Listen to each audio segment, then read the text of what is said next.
Bonjour à tous et bienvenue sur mon vlog. Aujourd'hui, question un petit peu chaude, un peu d'actualité. Peut-on fêter la mort de Le Pen? Alors, écoutez, je pense que ceux qui suivent mes vidéos depuis le début se doutent déjà un peu de la réponse. C'est non. Mais je vais quand même étudier un petit peu quelques arguments des uns et des autres.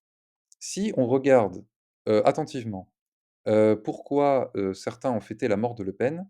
C'est parce qu'en fait, ils sont tombés dans un piège, voilà. Un piège qui est celui que j'ai déjà appelé l'incarnation, voilà.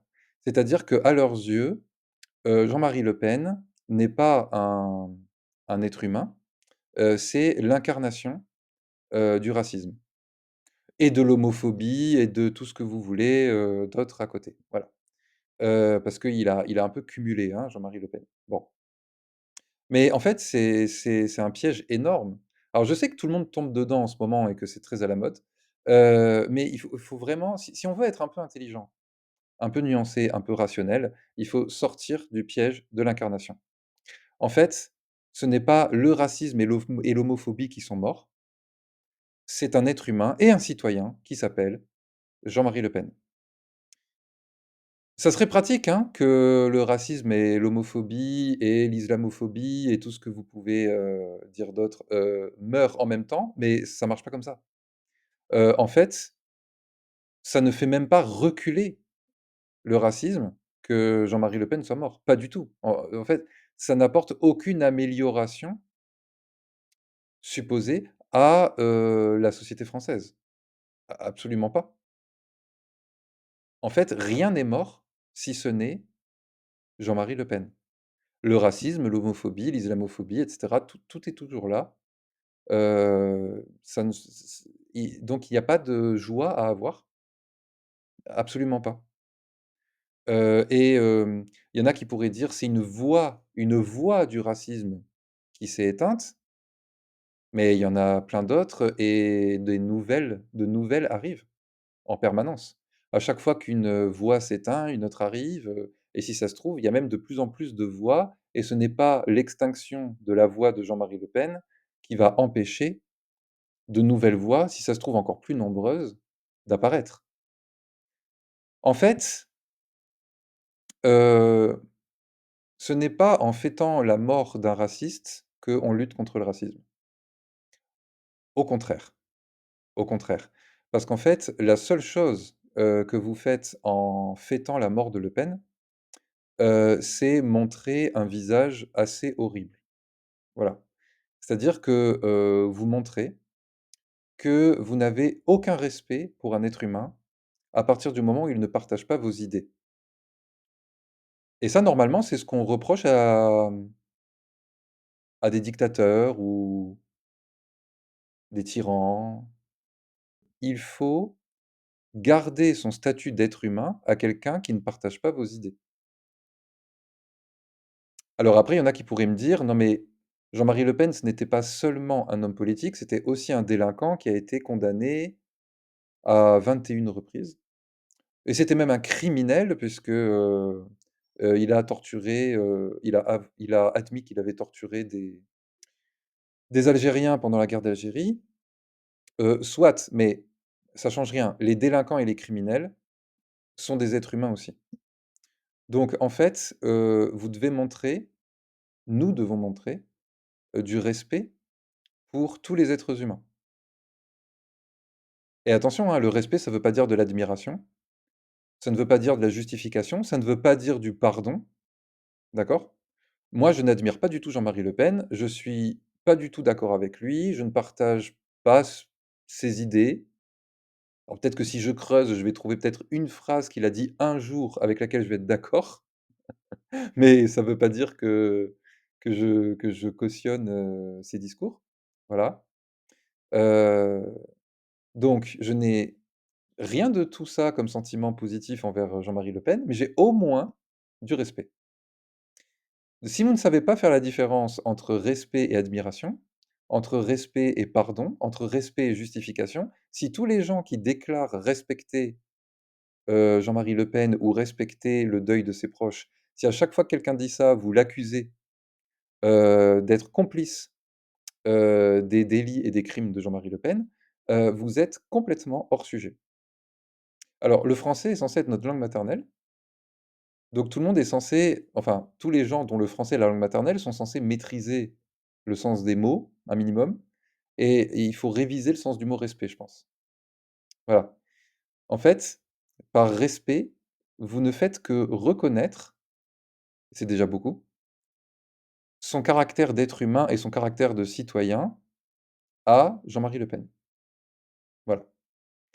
Donc, tant que vous dénoncez ses discours, ses actes,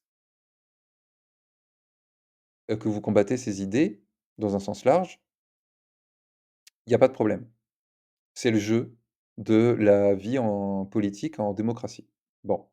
Mais si vous commencez à l'insulter, à danser sur son cadavre, ben là, vous vous tirez une balle dans le pied, en fait, du point de vue de la démocratie. Parce qu'en dansant sur son cadavre, vous confirmez à vos adversaires politiques que, ils ont bien fait de ne pas être dans votre camp.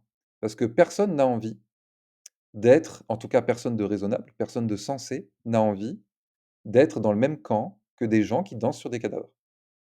Voilà. Moi, je suis de gauche et j'ai honte que des gens de gauche aient fêté la mort de Jean-Marie Le Pen. J'ai honte et ça me fait mal au cœur parce qu'après il y a des gens qui vont me mettre dans le même sac que ces gens-là et qui vont dire, «Ah toi tu es dans le camp des gens qui dansent sur les cadavres». Bah, hé, vous me rendez pas service là, hein. Vous me rendez pas service du tout. C'est pas malin. Franchement, c'est pas malin. Heu, désolé, je le dis comme je le pense. Voilà, donc hem, rendez-vous compte quand même, hein, qu'il y en a qui osent justifier ça dans des commentaires YouTube en disant, «Qui sème le vent récolte la tempête, on récolte ce qu'on sème» et cetera. Donc il a semé la haine, il récolte la haine. Mais encore une fois, vous tirez une balle dans le pied en disant ça. Parce que en gros, vous êtes en train de dire: «Ce qu'il a fait, c'est pas bien, donc il mérite qu'on lui fasse la même chose». Mais oui, mais si vous faites la même chose, vous faites quelque chose de pas bien, vous aussi. En fait, œil pour œil, dent pour dent, c'est une des plus grosses bêtises de l'histoire de l'humanité, ce truc. Il faut vraiment enlever cette philosophie de la tête. Je veux dire, œil pour œil, dent pour dent, ça veut dire quoi en fait? Ça veut dire, que quelqu'un fait quelque chose et apparemment vous estimez que c'est pas bien, parce que sinon vous auriez pas envie de vous venger. Bon, donc on admet que c'est pas bien et en réponse, vous faites la même chose. Donc, vous faites quelque chose de pas bien. Faut être logique 2 secondes. On peut pas dire: «C'est bien fait, il récolte ce qu'il a semé», enfin, en fait, on marche sur la tête avec cette logique. Je vous propose autre chose. Quand quelqu'un se comporte mal, la plus belle façon de le combattre, la plus noble façon de le combattre, c'est de ne pas l'imiter, de ne pas faire pareil, d'accord? Quand, un imbécile vous agresse dans la rue, il vous insulte, voilà. Si vous commencez à lui répondre sur le même ton, vous vous rabaissez à son niveau et quand des gens vous regardent tous les 2, ils ont l'impression de voir les 2 mêmes personnes qui s'insultent, qui s'écharpent, s'ils n'ont pas vu qui a commencé, c'est impossible de départager. Voilà. En fait, il faut bien vous rendre compte que, les gens, qui se comportent mal ont souvent l'art et la manière de vous mettre dans des situations où vous allez descendre à leur niveau et ça devient une philosophie de vie de refuser ça. Ça demande de l'entraînement, mais et j'y arrive pas toujours, mais je mets un point d'honneur à au moins essayer de toujours sortir des situations par le haut. Vous savez, l'expression, «s'en aller comme un prince», oui. C'est-à-dire quand quelqu'un ne vous dit pas bonjour, et que vous dites: «Ah bah, si c'est comme ça, je lui dirai plus bonjour moi non plus», vous vous rabaissez à son niveau. Par contre, si à chaque fois que vous le croisez, alors qu'il vous dit jamais bonjour, hein, vous lui faites à chaque fois un sourire et à chaque fois vous lui dites: «Bonjour», comme ça, alors qu'il vous répond pas, bah, en fait, vous êtes un prince. Il vous dit pas bonjour, mais vous lui dites à chaque fois. Vous êtes resté poli, vous êtes resté fidèle à vos principes, à vos valeurs et le comportement de la personne en face ne vous a pas contaminé. Vous restez vous-même, vous continuez à dire bonjour même quand on vous répond jamais et ça, c'est la noblesse ça. Ça, oui. Donc en fait, si vous voulez montrer à quel point vous êtes meilleur que Jean-Marie Le Pen, parce que ceux qui fêtent sa mort, j'imagine qu'ils estiment qu'ils sont meilleurs, qu'ils valent mieux, j'imagine qu'ils estiment ça, que leurs idées valent mieux que celles de Jean-Marie Le Pen, eh ben, prouvez-le en vous comportant de façon magnifique, noble, exemplaire. Respectez l'homme, respectez le citoyen, respectez la mort et tout ce qui va avec, le deuil, et cetera. Sinon, vous valez pas mieux, mais vraiment. Vous savez, c'est pas la peine de parler des droits de l'homme si on ne sait pas, respecter, n'importe quel être humain quel qu'il soit. En fait, il y a des gens, ils ont tout le temps les droits de l'homme à la bouche, voilà et apparemment, à partir du moment où ils accusent des gens de pas respecter les droits de l'homme, ils ont l'impression d'être des bonnes personnes et d'être dans le camp du bien. Bah, oui, mais enfin bon, si vous avez le discours des droits de l'homme, dans l'homme, c'est le genre humain, en fait. C'est tous les humains. Même vos adversaires politiques, même les délinquants, même les criminels, tous les humains. Voilà. Les droits de l'homme, c'est les droits de tous les hommes. Si vous défendez les droits que des gens, qui sont dans votre camp ou que des gens, qui font partie, des minorités opprimées ou des trucs comme ça et que en revanche, dès qu'il s'agit d'un raciste ou de quelqu'un qui est pas d'accord avec vous, alors là, il peut bien crever la gueule ouverte, vous allez, être ravis, ne parlez pas des droits de l'homme alors. Ou alors soyez honnête, ne dites pas: «Je me bats pour les droits de l'homme», vous dites: «Je me bats pour les droits de ceux qui pensent comme moi et que j'aime bien». Voilà. Soyez honnête. Bah oui, parce que là, les gens disent: «Ah non, mais tu vas trop loin, je vois pas le rapport avec les droits de l'homme». Mais moi, j'en vois un, moi. J'en vois un. Parce qu'en fait, moi, quand je parle de respect, hem, j'ai bien dit garder son statut d'être humain à une personne.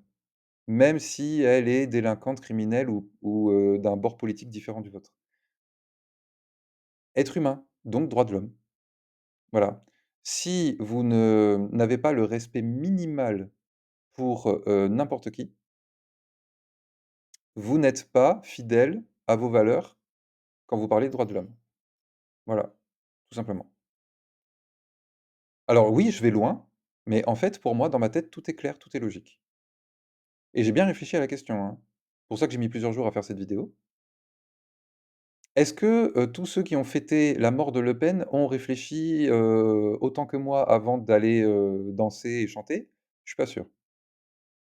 Donc, pour résumer, gardez le respect pour tout le monde. Tout le monde, sans exception. Respect ne veut pas dire admiration, ni justification, ni pardon. Et troisième chose, ne tombez pas dans le piège de l'incarnation. La mort d'un raciste, ce n'est pas la mort du racisme. C'est juste la mort d'un être humain qui était raciste, mais ça, c'est secondaire par rapport au fait que c'était un être humain. À bientôt pour un nouvel épisode de mon vlog et en attendant, réfléchissons bien.